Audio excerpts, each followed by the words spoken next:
Well, howdy there, Internet people. It's Belle again. So today, we're going to talk about community and evolution.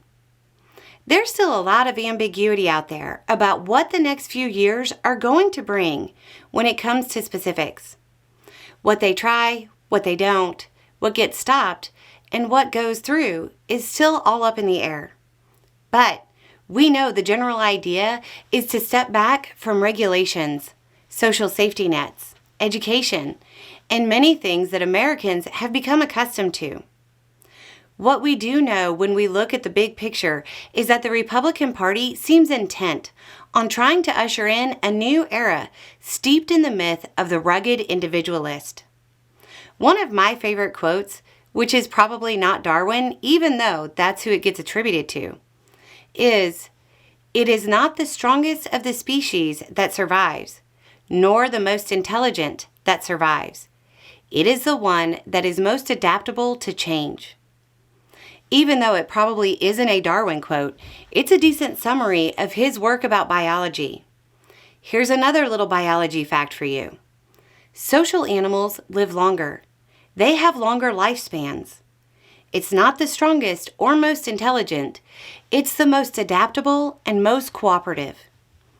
An experiment with government based on rugged individualism, no matter how limited, is going to get bumpy. It's going to get rough. Your strongest defenses are going to be having a community that is adaptable so it can pick up where the deficits start to show.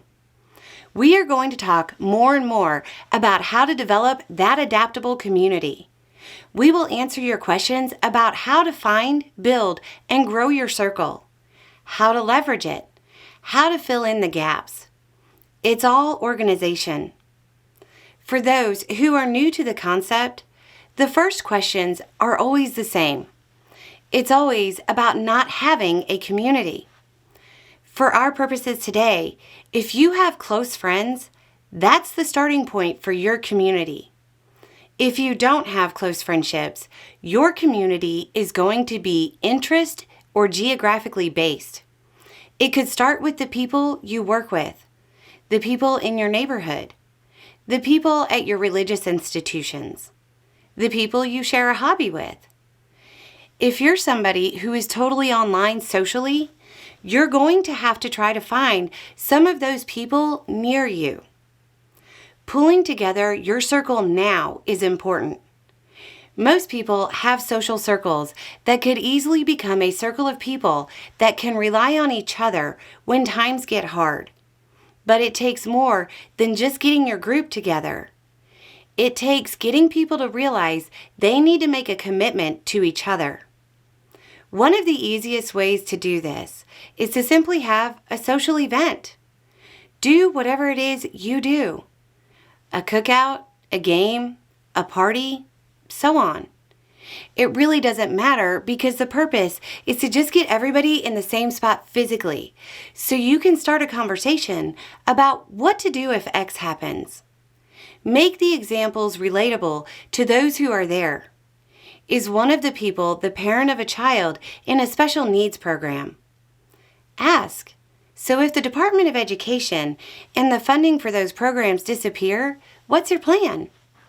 Try to come up with realistic but not terrifying doomsday questions for everybody there and see if you can come up with solutions.